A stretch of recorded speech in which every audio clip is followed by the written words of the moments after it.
Hi everyone, welcome to your online lecture for Pathophysiology 2. Today's lecture covers the second component of digestive disorders.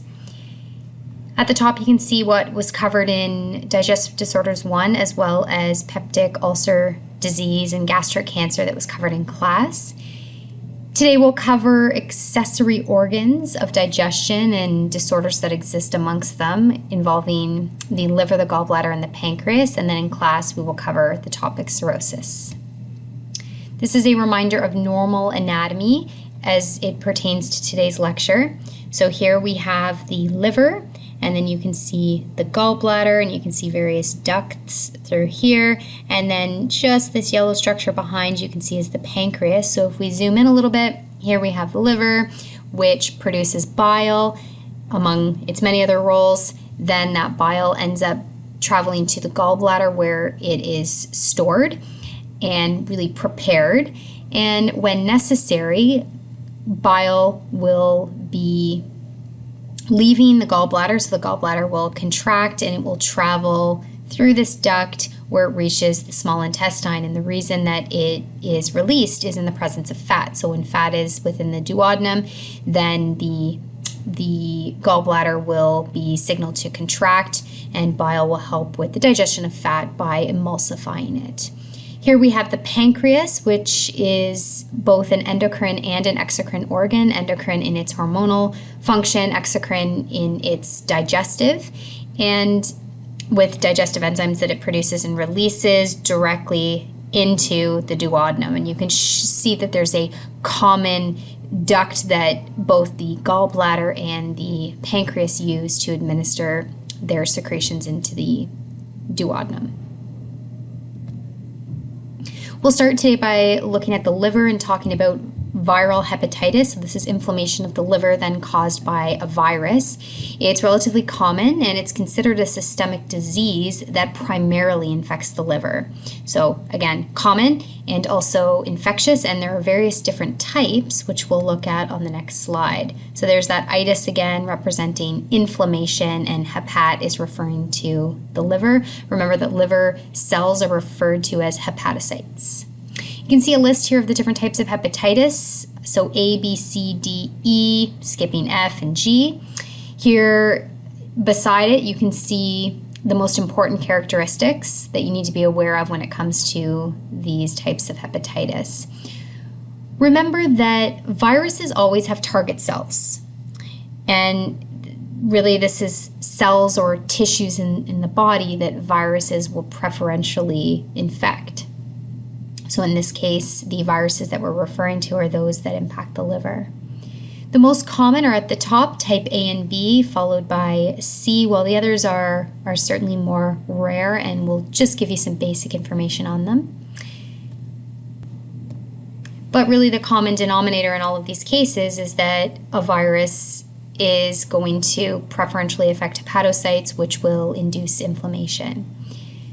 Starting with Hep A. Hepatitis A is acquired orally from feces, but also from bile or serum from those that are, of course, infected. So stool is contaminated with this virus and then it can spread. So the fecal-oral route is a fairly common method of spread. And it can be seen where sanitization has occurred. So it could end up being in contaminated water or food. But it can also spread, although it's not mentioned here, it can also spread by transfusions. And Hep A can spread rather quickly and cause an epidemic. Hep B is transmitted via the serum, so the virus is present then in the plasma. People can be infected through transfusions, through contact with infected blood. People that have Hep B can recover and they can remain as a carrier unknowingly, and they can spread the virus to others, again, unknowingly. So for example, healthcare providers such as surgeons and dentists should be tested for Hep B, because if they are carriers, then they can pass on the virus pretty easily to their patients. This type of hepatitis can become chronic, whereas the other types are generally considered acute, and most of the time it is acute, but in some individuals it can become chronic. So people can some recover fully and then others not. And what they can end up with is what's called chronic persistent hepatitis and chronic active hepatitis. The chronicity here is a concern because this chronic condition can really be a risk factor for the development of liver cancer.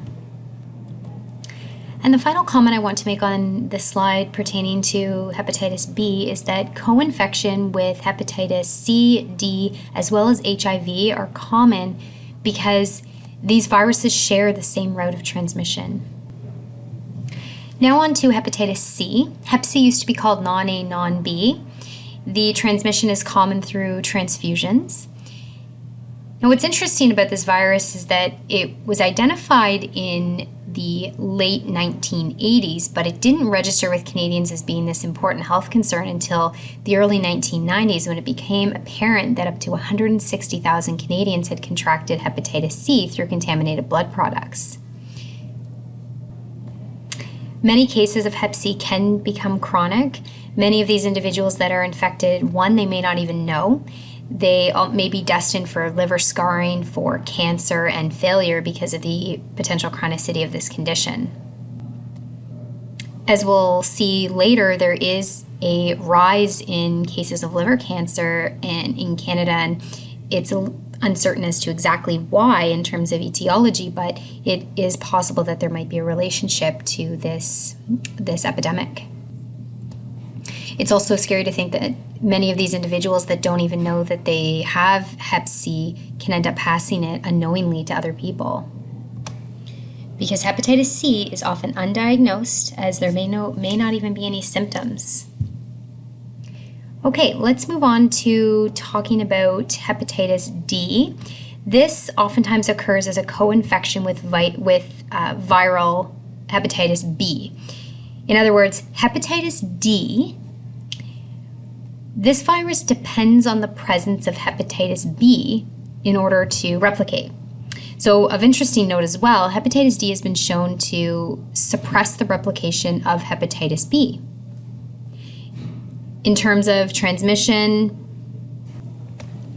parenteral is common, especially parenteral drug users. They have a higher incidence of hepatitis D, and this condition can be very severe. Parenteral refers to the transmission of, say, a pathogen occurring outside of the alimentary tract or the digestive tract. So it could be subcutaneous, intravenous, intramuscular, that sort of thing. Now on to viral hepatitis E.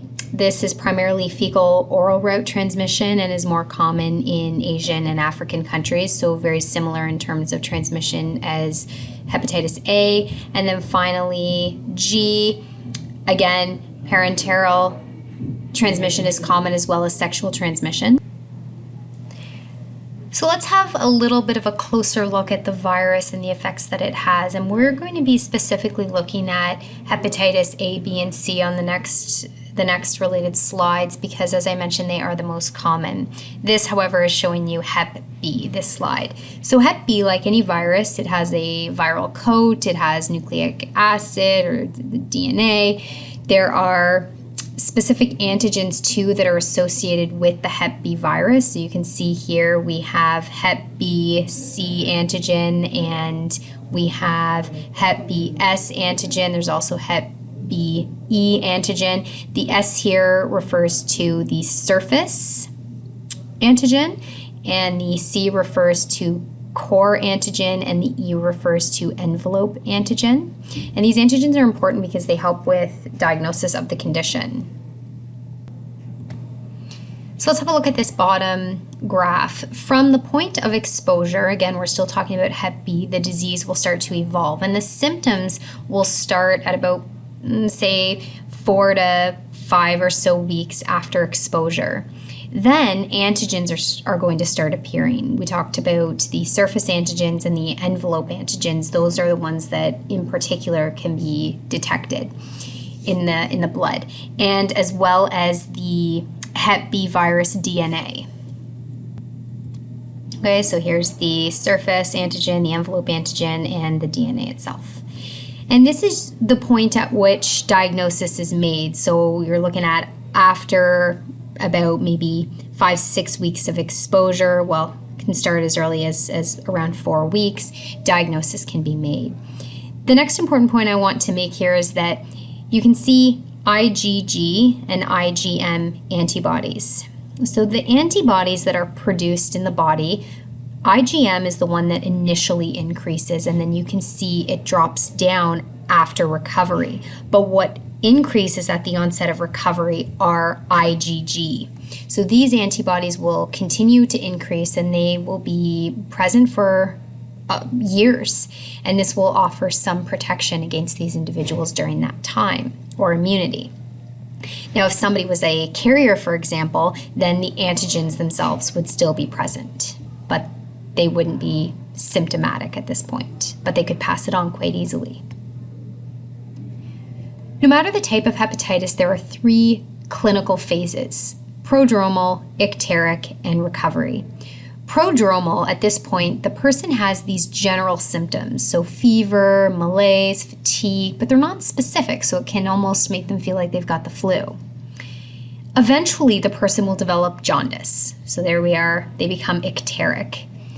And this is the yellow part that you can see on the graphs on the right. And the jaundice is because the liver's been injured and it can't eliminate bilirubin properly, and so this bilirubin builds up and it can deposit itself into the skin, it can deposit itself into the eyes as a yellowy color. Then the third phase is the person recovers, and at this point viral replication stops, and in some people they may still have the antigens present and be carriers, while others will have antibodies present for so many years after the infection. So the top graph here on the right is showing you hepatitis A, then we have hepatitis B beneath that, and hepatitis C over on the left. So starting at the top with Hep A. The incubation period is usually about 4 to 6 weeks or so after exposure, and I just want to highlight that we're looking at months here after exposure in each of these cases so that you don't get confused. And so remember that with Hep A, common fecal-oral route for contamination, the virus can then be found in the stool. So the virus is detectable in the stool before it is evident that it's actually hepatitis, so meaning that it will be evident in the stool before the person becomes jaundice. And this can be a concern because poor contamination can occur because of poor hygiene habits when somebody doesn't even necessarily realize that they're sick. And remember that jaundice represented in yellow is occurring because of the elevated bilirubin that the liver is unable to properly clear. In addition, you can note that there is an increase in hepatic enzymes or liver enzymes such as ALT. ALT stands for alanine transaminase, and it's an enzyme found, of course, mostly in the liver. And when liver cells are damaged, they can release ALT into the bloodstream. So an ALT test will measure the amount of ALT that's present in the blood. And hopefully this is detected early on when it comes to any liver disease because, of course, early detection is better. And then next we have the convalescence and recovery stage. And you can still see that IgG, just as we talked about on the previous slide, increases. And it will remain high even after recovery, offering some immunity protection. But IgM, I want to point out, you can see that it starts to increase in the beginning, even before the person is jaundiced. The body starts producing these antibodies and it peaks at the point of jaundice, and then you can see that steady decline. So make sure you're aware that IgG is the one that persists. And as you'll note, compared to, for example, hepatitis B, the recovery is faster. And this term convalescence, if you're wondering what that refers to, it's referring to the gradual recovery of the person's health and strength after illness or recovery. All right, now we'll look at Hep B at the bottom of the slide. First point to make is you can clearly tell that the incubation period compared to Hep A is longer. And once you've hit around the 2-month mark, you can see that there's an increase in those very specific antigens and DNA that we spoke about on the previous slide. So your envelope antigens, your surface antigens, as well as the viral DNA that can be detected in the serum. And what can't be usually detected in the serum is that core antigen, as I mentioned on the previous slide, so it's not shown on the graph because of that. And so the serum is infectious. You can see that we still get jaundice. It happens a little bit later though with Hep B compared to Hep A. We also have that increase in liver enzymes. You can see the presence of IgM antibodies that peak just a little bit after the jaundice has resolved, and that steady increase of our IgG, offering that immunity. Remember too that with Hep B, it can become chronic, and these people can suffer then eventually with liver cancer. Okay, Hep C on the far left of the slide. So you know it's Hep C just because we can see the C here. Similarly with the B and the A. Hep C tends to be a little bit more persistent, and you can really see that by the presence of the hepatitis C virus RNA. The RNA can remain for the entire infection even when an individual doesn't possess any symptoms. And think back to when we spoke about the epidemic in Canada and how all of these people that were exposed, they may not even know that they were infectious for a long time after. So they may end up giving blood because they feel fine, and hopefully that blood is screened and not blood that ends up being used on anybody else. But if it's not screened properly, then you can imagine the concern. I should have mentioned this initially, but incubation period is the time between catching an infection, so being exposed to an infection, and the symptoms actually appearing. Now we'll move on to talking about liver cancer. So this is a malignancy of the liver. Okay, now we'll talk about the different types. Speaking very generally, we can say that there's primary liver cancer and secondary liver cancer.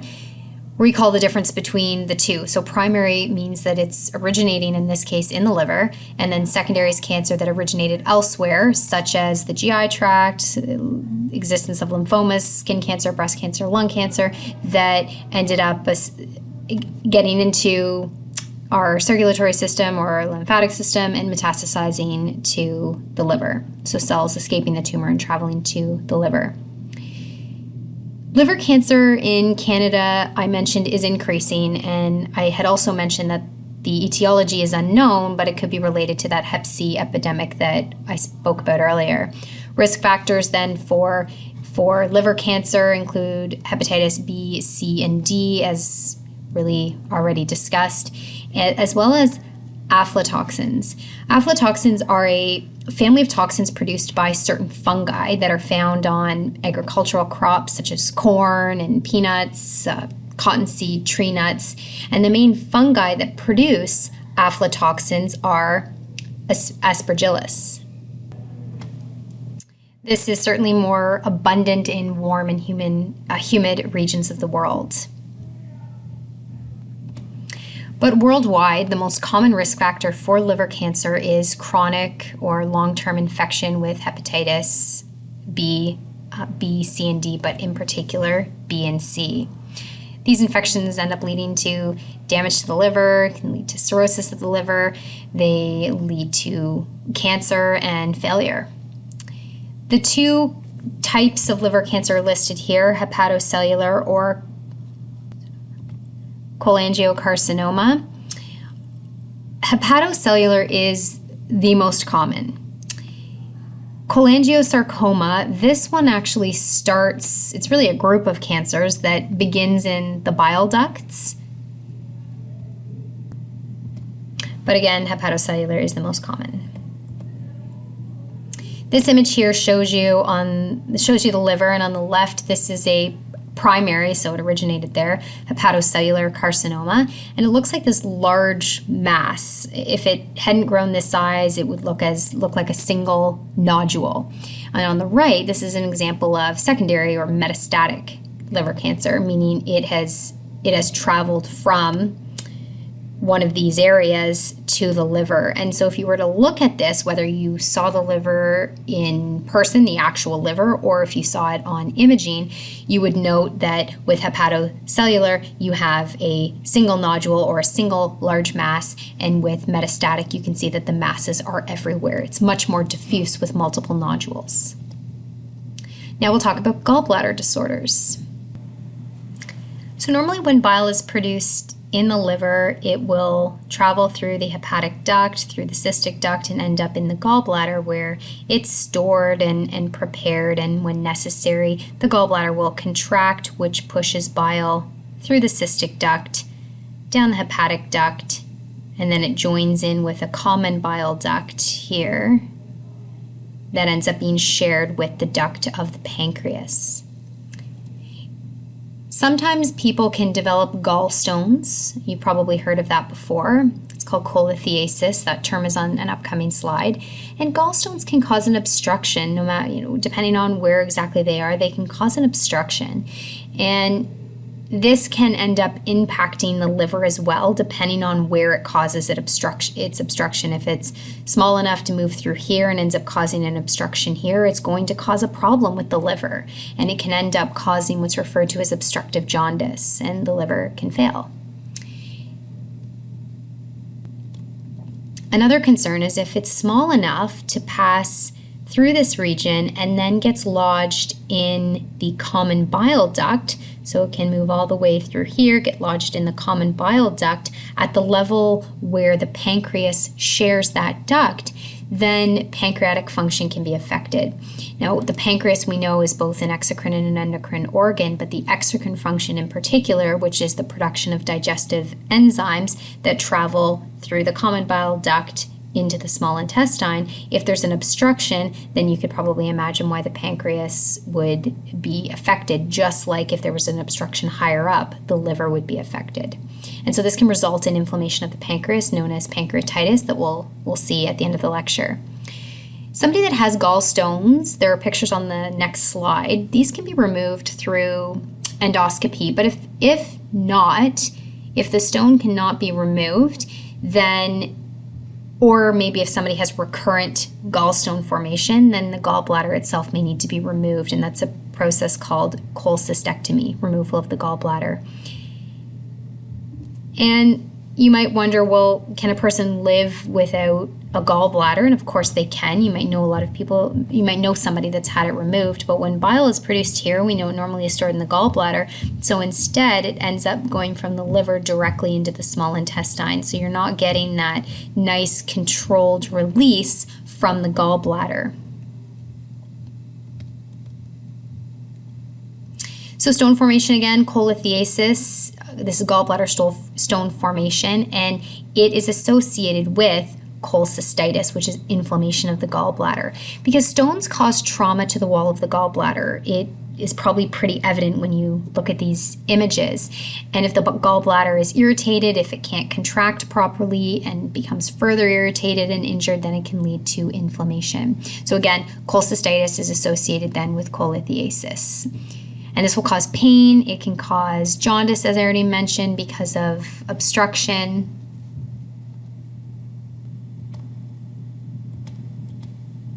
So now let's look at pancreatic disorders, and the two that we're covering are pancreatitis and pancreatic cancer. Pancreatitis does occur in both acute and chronic forms, but we're going to speak about it more generally. This image here shows you a normal versus inflamed pancreas, and you might look at this and think that just looks horrendous. It doesn't look just inflamed, where it's red and hemorrhaging. Remember that normally the pancreas produces digestive enzymes as part of its exocrine function, but these digestive enzymes are very, very potent enzymes. And they only need to be potent when they're doing their job, which is digesting certain substances within the small intestine.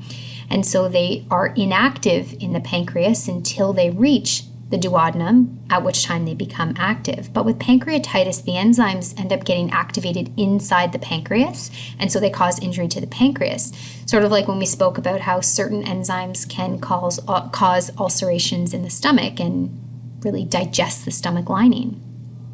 So it's really a type of chemical damage to the pancreas in this case. So on the right, the major events here are shown. So there can be acinar cell injury, so talking about the exocrine component of the pancreas, or duct obstruction of the pancreas, as mentioned just at the end of one of our previous slides. We had said that we can end up with obstruction, say in this region here, that prevents the normal movement of pancreatic digestive enzymes into the small intestine, where they empty through this major duodenal papilla. So whether it's acinar cell injury or duct obstruction, what we end up with is intracellular and extracellular activation of enzymes. So they're being activated within the pancreas instead of within the duodenum as normal.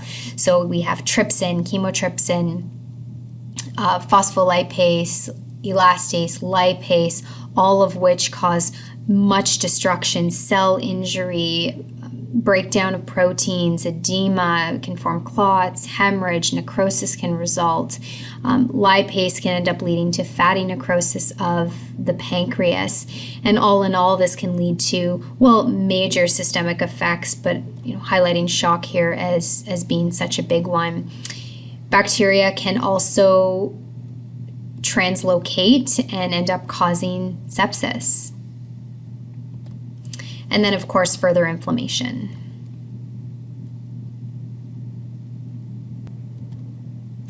The final point on this slide that I want to make is that even though I spoke about how there could be some obstruction that could be, say, a gallstone that obstructs and leads to pancreatitis, it's also possible that if there's a tumor growth here, cancerous tumor, that in itself can act as an obstruction.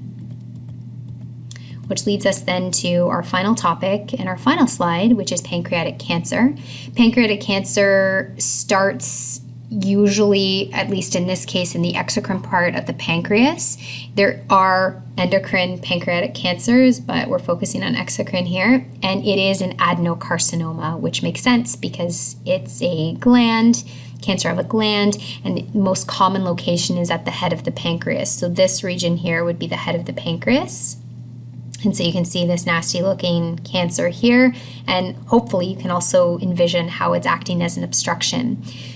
It can be very difficult to diagnose because of its location. It's not easy to see unless you're using a CT or an MRI, so it often is diagnosed late stage. And it can invade and it can destroy. It can invade any structures and destroy any structures that are close to it rather quickly. So we have the duodenum, which can be invaded and destroyed by the cancer. And also, and very important, is there's common injury via invasion of the biliary duct that's shown in green here, or that bile duct, and that will lead to obstructive jaundice, which is one of the first signs of pancreatic cancer. So we talked about obstructive jaundice a couple times already. It's more common in men over the age of 50, and alcohol and smoking also do play a role in both the development of pancreatitis and pancreatic cancer, but of course other causes exist as well. Okay, that's the end of today's lecture. I hope you have a great rest of your day.